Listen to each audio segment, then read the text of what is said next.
This is episode 116 of the Rio Grande Foundation's Tipping Point, New Mexico podcast. I'm Paul Gessing. And I'm Wally Drangmeister. I'm president of the Rio Grande Foundation, New Mexico's free market think tank. You can find out more about the foundation at riograndefoundation.org. This and every week we'll be talking to you about public policy issues facing New Mexico. Wally, there's several developments over the last week, especially in the area of education, but want to talk about a few things that the Rio Grande Foundation looked at before we get to those issues. And the number one thing that I wanted to chat with you about this week is a report that we put together, which essentially finds that New Mexico, when you look at the number of publicly traded companies, and publicly traded is different from S&P 500 or a big stock index, but companies that are publicly traded in headquartered in New Mexico versus other states relative to the population. So, of course, we're trying to right size based on population numbers, given that you're just not going to have as many big companies based in, say, New Mexico as you're going to have in Texas or California. But looking at that, New Mexico really has a lack of publicly traded companies. We have the least relative to our population, 3 of any state in the entire country. Wally, and what you know about New Mexico and its public policies and the business climate around here, are you surprised by this? Well, I've been aware of it for a long time, that there are virtually no publicly traded companies. And as you said, a publicly traded company doesn't have to be on one of the major stock exchanges. There are plenty of over-the-counter companies that trade that aren't huge companies, up to and including, some penny stock type of companies. But from a policy point of view, I don't think there's much in New Mexico that is encouraging public companies here. And I think there are quite a few things historically that are deterrents to having publicly traded companies here, to the point where, there are some new technology ventures that are formulated here, but a lot of them move relatively quickly to other states when they get a chance for a variety of reasons, but one of which I do think has to do with our taxation and corporate policies that just does not necessarily encourage them to stay here. No doubt about it. And you can go on Heirs of Enchantment and look at these various lists, just as a starting point. New Mexico has the least. Alaska has 2, but they have a smaller population. Vermont as well has 2 publicly traded companies headquartered. Mississippi, next in line, has 10. This is in the terms of the ratio.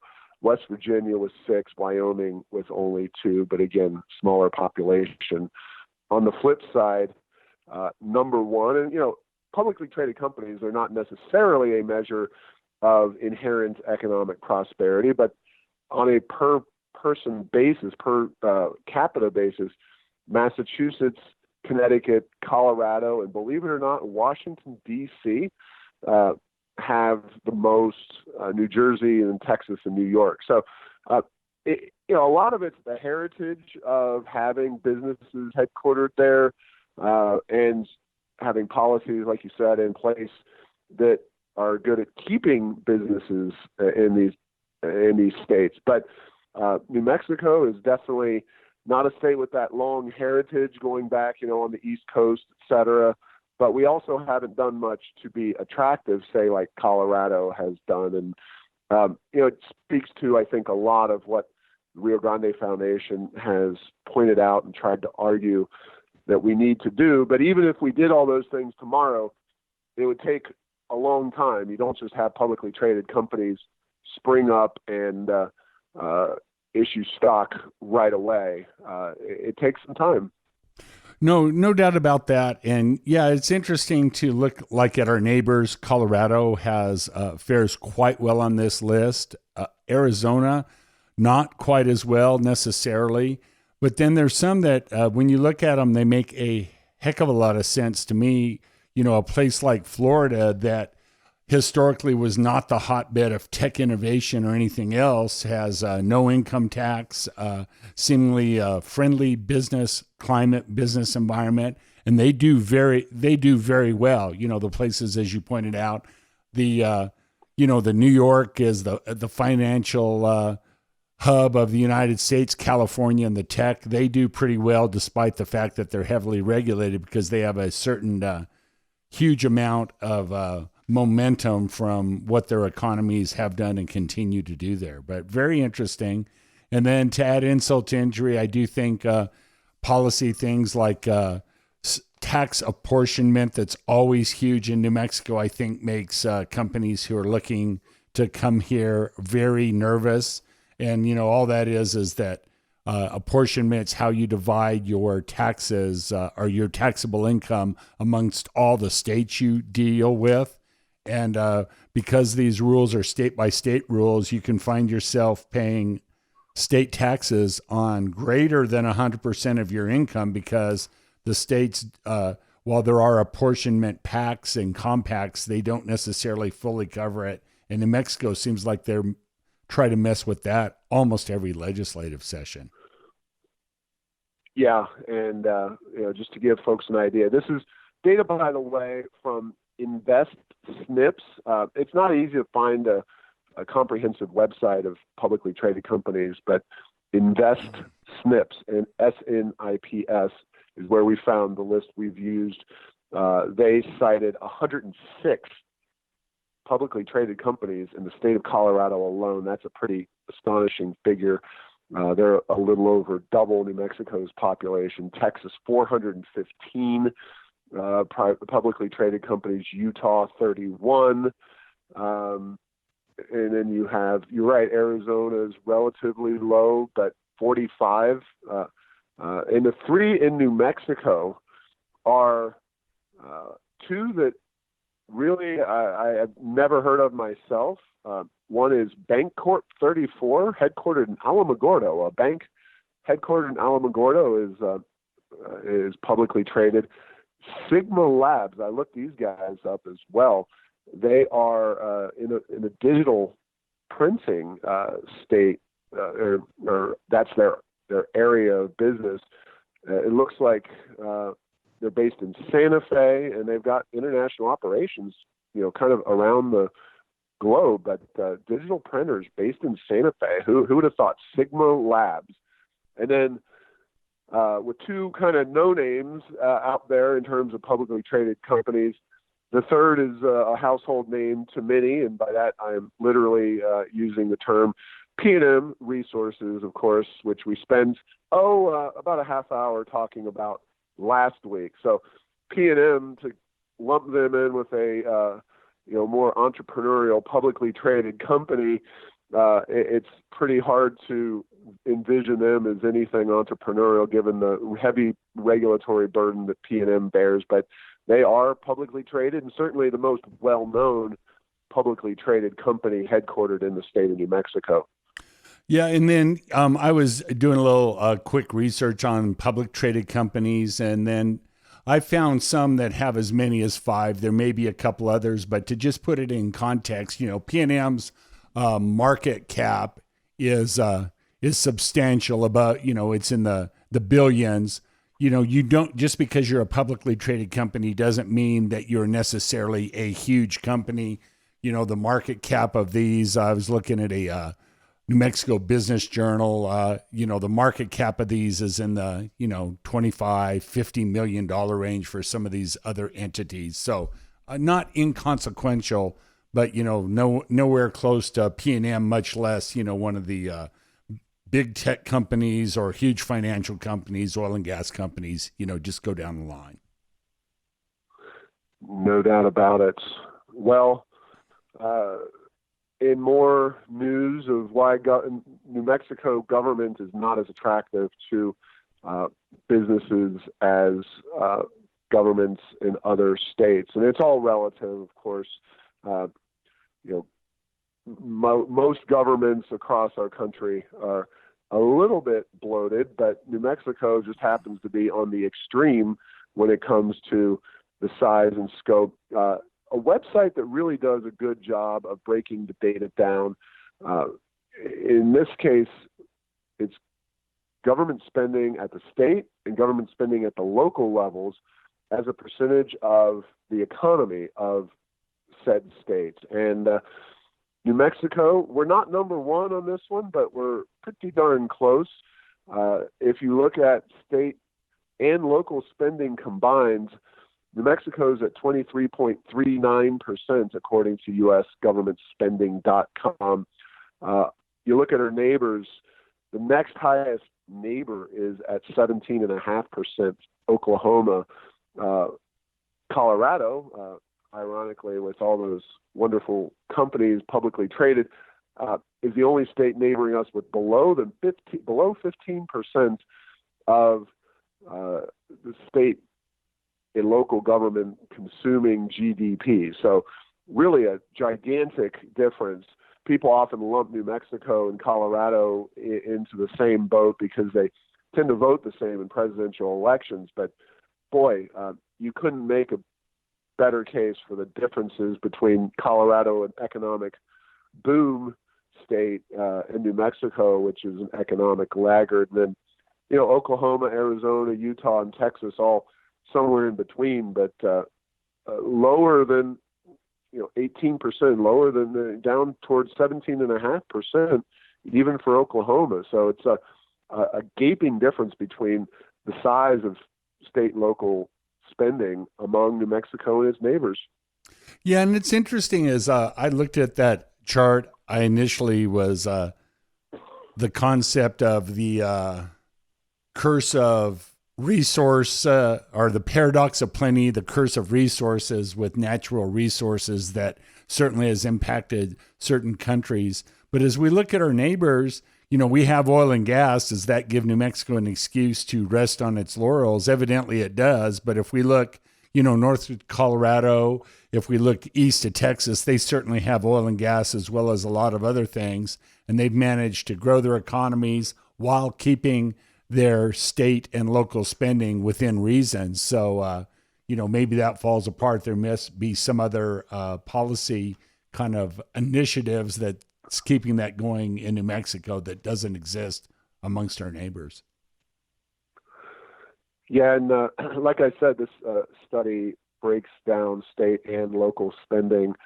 New Mexico's local spending is relatively in line with our neighbors.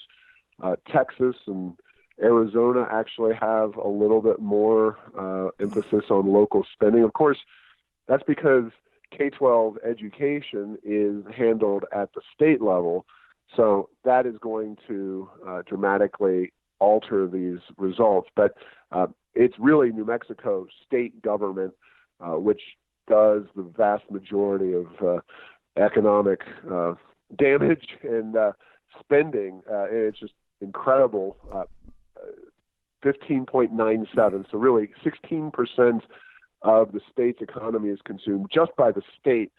The next state in line is Oklahoma at 10.24%.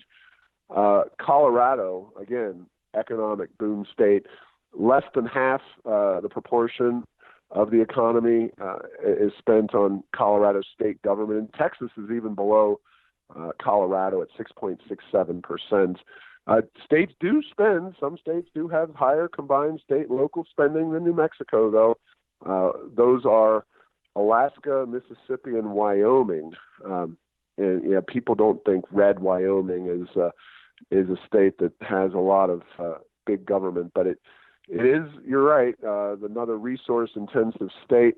Alaska being another. And then poor Mississippi, I hate to be mentioned as New Mexico so often is, as the same sentence as Mississippi, but this is yet another case where New Mexico government is in line with Mississippi in terms of its bloated size. Yeah, without a doubt. And, this is it's very interesting chart to look at. And yes, I'm not sure what happened to Alabama. They used to be mentioned with Mississippi a lot in New Mexico. They seem like they might have gotten their act together a little bit, and it's been a lot of Mississippi and New Mexico in these charts we've been looking at. Yeah, I can't speak to Alabama too much, but I do know that my Honda Odyssey minivan was made in Alabama. So, and I know that they also, I believe, make BMWs and maybe even Mercedes down there. So Alabama, maybe they gave away some corporate welfare to get those companies, but they've been seeing some economic returns from what they've been doing, at least relative to their impoverished neighbor, Mississippi. And certainly New Mexico has regularly gotten its clock cleaned by virtually every neighbor that we have on virtually every economic data point. So yeah, it is a frustrating situation, but if Alabama can change, gosh darn it, New Mexico should be able to change, right, Wally? Oh, that one would think so. And hope springs eternal. Yes, we have a lot of oil and gas money, and then the question is that will it be used for policies that will help us not only in the short term but in the long term, or are we just going to spend it in a frenzied spree of activity and look back a couple years if and when oil prices and oil activity slow down and say, man, we probably should have done a better job. Hopefully it's the first. Right. Well, we have a number of education-oriented talking points lined up, not the least of which is the shakeup at Governor Michelle Lujan Grisham's administration, PED. Seems pretty surprising that after 6 months you suddenly change directions on your Education Secretary. Karen Trujillo is out. Kara Bobroff is in, and I've got a little information about her, but looking from the outside, and we don't pretend to have a great deal of inside information here, but poor Karen Trujillo was just moving into her house in Santa Fe and getting things in order. I'm sure it's chaotic. You get the call from the governor. You got to put, everything else you're doing in your life on hold, get up to Santa Fe and manage the education policies of the governor. The Journal had an editorial in which they kind of searched for straws, grasped for straws as to why Trujillo is out. It's not that you and I and the Rio Grande Foundation agree with much of what Michelle Lujan Grisham's doing education-wise, but just seems awfully strange, Wally. Yeah, this is one that is a real puzzler. I'm not sure, the rumor mill, at least from what I've heard, has been relatively silent. A lot of speculation about what it might be, but yeah, this is an interesting one. And notwithstanding the fact that the Lujan Grisham administration has certainly done away with many of the policies that were advocated by former Governor Susana Martinez, the issues remain. Achievement is still an issue. They're going to have to do something about achievement. The proficiency in English, in math on standardized tests, we're not doing a good job. And again, it seems like too short of a time to lay that at somebody who's just been there 6 months, a problem that's been generations in the making. So maybe it'll come out, maybe it won't, but there will be another interim, and then we go on the proverbial national search, which we did last time. Maybe we should go international or intergalactic, but it's one of those leadership in this area is certainly needed. And given the power that the public education department has with regard to energy policy relative to local school boards, very important in terms of what will happen for the good or for the bad over the next few months and years. And again, not to beat the dead horse, but attainment, proficiency in math. It's what we need in math and English, doing good on test scores. That's what our students need, and we've really been struggling with that here in the state.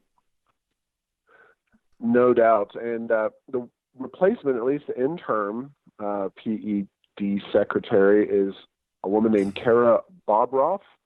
She is Native American, at least so far. Well, she's involved in she's founding and director of Native American Community Academy. She definitely has a Native American heritage, and she's involved in charter schools, which certainly something that Rio Grande Foundation is concerned about. Presumably, and I know during the last session, she was actively engaged in fighting back against the moratorium that was considered in the legislature. So from a choice perspective, you could do a lot worse than the interim secretary, Kara Bobroff. And I think that's maybe as good as we're going to get at the Rio Grande Foundation out of Governor Lujan Grisham and her education secretary. So somebody who stands up for charter schools, that may be the best we can do. But it'll be interesting to see if Ms. Bobroff is ultimately hired. Being the interim has certainly got an inside track in a lot of professions, being from New Mexico. And you're right, a lot of these national searches have not resulted in great outcomes. New Mexico is unique. The political dynamics are unique here. You really have to know the various groups and be able to kind of ingratiate yourself with those folks to do anything. And, of course, I'm kind of using former Governor Martinez's Hannah Scandera as the poster child of somebody coming in from out of state and all the challenges that she faced. Of course, Michelle Lujan Grisham is more in line with the education establishment. She's going to generally be able to get what she wants out of those folks in a way that Martinez was trying to take on those folks wasn't going to be able to do. But again, this is the interim, and we'll see where things go from here. Yeah, no doubt about it. And yeah, your point about outsiders coming in always calls to mind Territorial Governor Lew Wallace's quote that if you're coming to New Mexico from elsewhere, you really need to be aware of is all calculations based on experiences elsewhere fail in New Mexico. There is certainly a interesting local component that doesn't maybe exist in other parts of the country, that if you are unable to address that, it's tough to be a leader politically in this state. And keeping with the education theme, the PED released statewide school testing results for New Mexico. This is the test, by the way, the park that Lujan Grisham is getting rid of, but because there's a transition going on, the testing was essentially the same as the park. I don't know what caused the PED to decide that they should release what is a pretty newsworthy item there on Friday afternoon. That's generally when you release things that you want to not be discussed or make the news, and make the news only on the weekends, et cetera, to kind of move them out of the way. Certainly, when you talk about these park results and the English and the mathematics, New Mexico is hardly blowing the doors off in a positive way in terms of proficiency. The results are that 33% of New Mexico students are proficient in English, 20.3 in math. To summarize, basically going back to the 2016 data, we've made some decent strides on English, going up from 27.6 proficiency in 2016 to 32.7, while math has remained largely stagnant with a few deviations here and there. But math remains much more challenging for New Mexico students than English. And APS, has even worse struggles than the state as a whole. lagging the state in both math and English. So I don't know what's the bigger news story here, the results, which are mediocre, but in line with where we've kind of been and maybe a slight improvement over the scope of the test, or the fact that they did this on Friday afternoon in a way that almost indicates that that the governor and her administration doesn't really want to talk about these results.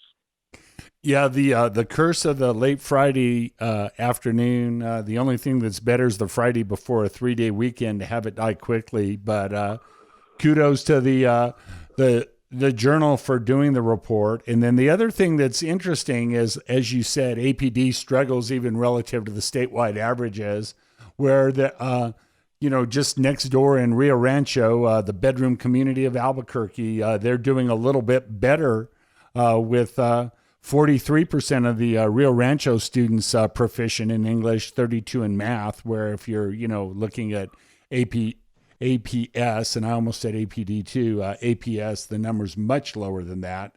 So there's some opportunities for improvement, and maybe take a little bit hard look at what some places that are having more success are doing, and see what, from a policy point, could be spread to more districts. Yeah, and that's just a final note on this PARCC test. The state, of course, Governor Lujan Grisham is they're moving away from this particular test, and to be clear, the Rio Grande Foundation was not super excited about previous Governor Martinez's kind of testing-oriented accountability system. We're big believers in choice, and that parents ultimately are the people who will hold our education system accountable. Of course, we've seen that because New Mexicans are, by and large, with children, moving out of the state in pretty significant numbers. And when they do stay in the state, there's a push into ever-growing charter school group, and the number of people attending those continues to grow. So, it's a very challenging, even for the best of politicians, effort to really try to make this education bureaucracy accountable and get it to move in a more positive direction. But in retrospect, well, even at the time, it would have been great if Governor Martinez, I think, had focused on choice and making that very clear, that discussion. Instead, she's largely, kind of an inverse of the Obama-Trump kind of dynamic, where Trump is wiping out so much of what Obama did on a variety of issues. Certainly within the education sector, Lujan Grisham is taking what Martinez did and just dropping almost all of it. Yeah, that is interesting. And what will it be replaced with, and will it be better? No testing of any kind doesn't seem like the way to go. And as I believe we've talked about on the podcast before, the feds require testing that has certain criteria, or otherwise you don't get their big paycheck, or their big checkbook to fund certain things. So that's not an option. But yeah, we will see how this goes forward, and whether this governor can get the union to go along with whatever changes might be needed to actually help improve the quality of education. And as you say, there's always the choice issue, but that does not seem like it's off to a very fast start with Michelle Lujan Grisham's tenure here as governor. Yeah, and it's as if back to school is right around the corner here or something, but we have one final education-related story, which is also, this one's from the Albuquerque Journal, Saturday paper. Well, I think actually it was on Sunday, but the story was released on Saturday evening.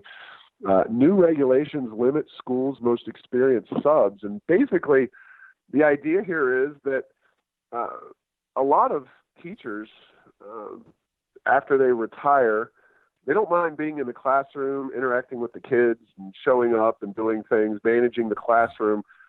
And being the son of a teacher and having a lot of teachers and friends and family, what I get from a lot of teachers, not just in New Mexico but around the country, is that the big challenge is doing the lesson plans, grading the tests, and kind of dealing with the day-to-day of the classroom. Whereas what's happening is that because of pension problems with the ERB in New Mexico, the Education Retirement Board, they are requiring these teachers who want to be subs after they retire. They can't work as many hours and be in the classroom as much as is desired by both the schools themselves and the teachers themselves. So just another indicator. This is kind of a pension reform story cloaked as an education story, because the real issue here is the pension systems are not serving the best interests of the education of our students. They're not serving the best interests of the teachers. And ultimately, they're financially insolvent, which all points us to an effort to replace the system with some kind of defined contribution 401k system, because you would never have this kind of problem in a 401k style system, where instead of being lumped into the pension program, that the teachers actually are able to put this money aside for retirement for themselves. It's just a problem that shouldn't be there. It has no reason to be there. And with a little bit of leadership and vision, we could solve it. But of course, that is in short supply in this particular state, especially. Yeah, no doubt about that. And it is interesting. These tend to be issues that only come to the fore in government type pension situations. And the idea is like, yeah, you retire, get your whatever percentage you're entitled to, and then you go back to work doing what you were doing before. So, Paul, what's your understanding of was this new legislation that caused this case, a new interpretation, or if you're a substitute, do you actually get to put more money and earn more retirement benefits even after you're retired? Are you clear on that? Because I was not reading through it. Yeah, these are, the ERB has the ability to make certain changes to maintain some kind of solvency. And so they didn't require a legislative change so far as I can see. And yeah, the idea is that teachers were going to be further burdening the system with some additional money flowing in, but I guess by being in for longer periods of time and at the pay they were going to receive, they would see more benefits than the system could maintain. And it's a system that's actually, we've seen this kind of issue in the past. There's been that ongoing discussion. I think it's kind of faded away, but with police officers and, police, I get it. It's a different situation. Going to a defined contribution system, 401k, may not work for police. I think there's arguments to be had on both sides, and maybe a creative solution could win out. But with police, who do put their bodies and lives on the line on a daily basis, even if they're not getting shot, they're often in physical confrontations and et cetera. There's a need by police to retire earlier than most other professions. So with all that being said, there were efforts over the years to allow more police to work after retirement in those initial few years. But again, the pension system and its solvency was a hurdle for those police. And so there was, in that case, actually legislation that I don't believe it ever passed. I know former Mayor R.J. Berry here in Albuquerque was really one of the leading proponents. I think Governor Martinez was okay with it. It was one of those very odd political dynamic issues where you even had unions on either side of the issue in terms of whether they supported it or opposed it. But yeah, it's a basic proposition is that when it comes to workers and employees, we shouldn't have a pension system that throws up roadblocks to having people work. And as much as I'm for shrinking the size of government, shrinking the number of people employed by the state, if these people are capable and they are needed, then we shouldn't throw up obstacles unnecessarily to them. And that is unfortunately what our defined benefit pension system does in many circumstances, and it's very unfortunate. Yes, and substitute teachers, not the most glamorous job in the world, and being a former substitute teacher myself a long time ago, what a tough job, and to have experienced teachers who do that does not seem like the worst idea, because that it is such a tough job. And then what also happens is not all the time are these substitute teachers just doing a day here, a day there for certain teachers. I did a little research, and sometimes there are longer term substitutes. So the regular teacher will have a medical issue. So a lot of times they're integral to the education experience, not just the babysitting for the 1 or 2 days that the teacher is sick. So yeah, this is an important issue, not only fiscally, not only financially, but also, again, back to the what is school designed to do? It's designed to provide a quality education.